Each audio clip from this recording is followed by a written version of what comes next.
Presidenti i Serbisë Aleksandar Vučić u takua me ambasadorin e Federatës Ruse Aleksandar Bocan Harçenko, me të cilin ka diskutuar marrëdhënie dypalëshe me theks të veçantë në bashkëpunimin energjetik dhe shkëmbyen mendime edhe për çështjet aktuale, rajonale dhe ndërkombëtare. Ai deklaroi se i dorëzoi ambasadorit rus një letër për presidentin Vladimir Putin, në të cilin e uroi për ditën e fitores, një nga, si theksoi ai, datat më të ndritura në historinë e njerëzimit, me mesazhin se 9 maj mbetet një simbol i përjetshëm i sfidës dhe heroizmit të dy kombeve. Ministri i Punëve të Jashtme i Serbisë Marko Đurić u takua në Tashkent me ministrin e Punëve të Jashtme të Uzbekistanit Bakhtior Saidov. Đurić dhe Saidov para takimit dypalësh, dy delegacionet zhvilluan një takim kokë me kokë dhe temat e bisedimeve të sotme janë përmirësimi dhe zhvillimi i marrëdhënieve dypalëse, si dhe potencialin për bashkëpunim të mëtejshëm midis Serbisë dhe Uzbekistanit. Me takimin me Saidov, Đurić filloi një vizitë zyrtare 2 ditore në Uzbekistan, gjatë së cilës do të zhvilloj disa takime dypalëshe me zyrtarë të lartë të atij vendi të Azisë Qendrore. Kreu i diplomacisë së Serbisë më parë vizitoi Armeninë, ku mori pjesë në forumin e këtij viti dialogu i Yerevanit dhe u takua me homologun e tij armen, ministrin e Punëve të Jashtme Ararat Mirzoyan.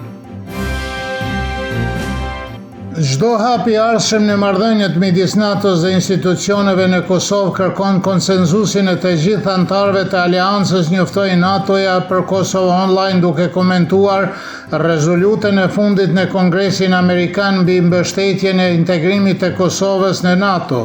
Zyrtari i NATO theksoi se ata kanë bashkëpunuar me Kosovën për vite me radhë për të ruajtur paqen dhe stabilitetin, ndër të tjera përmes KFOR-it dhe ekipit Këshillus ndërlidhës të NATO-s.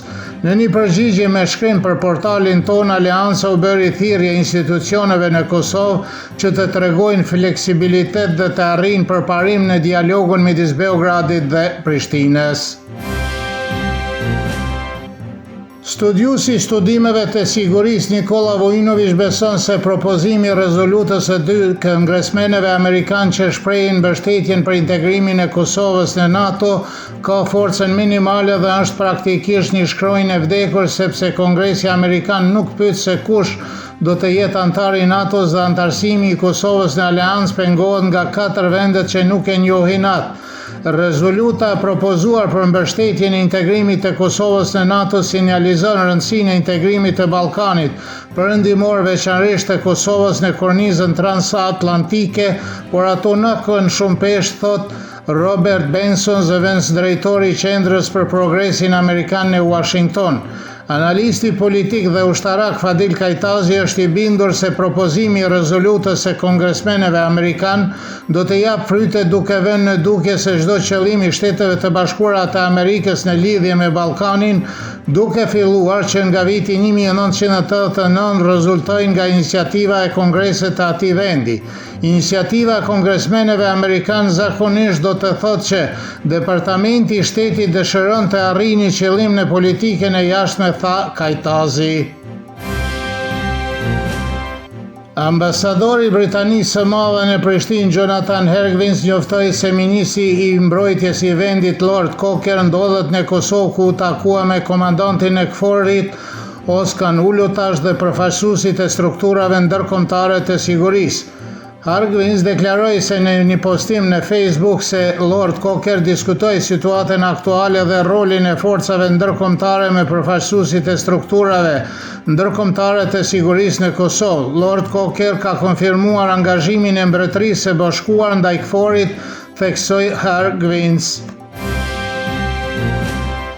Dhomat e specializuara të Kosovës kanë konfirmuar se afati për shpalljen e vendimit të shkallës së parë në rastin e Hashim Thaqit, Kadri Veselit, Jakub Krasniqit dhe Recep Selimit është zgjatur për 60 ditë deri me 20 korrik të vitit 2026. Trupi gjyqësor deklaroi se vëllimi i provave dhe kompleksiteti i procedurës kërkon kohë shtesë. Kryetari i Organizatës së Veteranëve të Luftës së UÇK Syesnik Gjocati njoftoi sot se në dhomat e specializuara të Hagës është dorëzuar një peticion prej 200.000 nënshkrimeve të njerëzve që sa ai kërkojnë drejtësi për ish udhëheqësit e UÇK-s.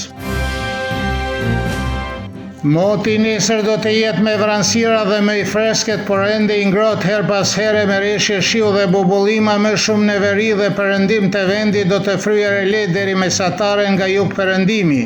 Temperatura e mëngjesit do të sillet nga 10 deri në 16, kurse ajo maksimale ditore nga 18 deri në 24 gradë Celsius.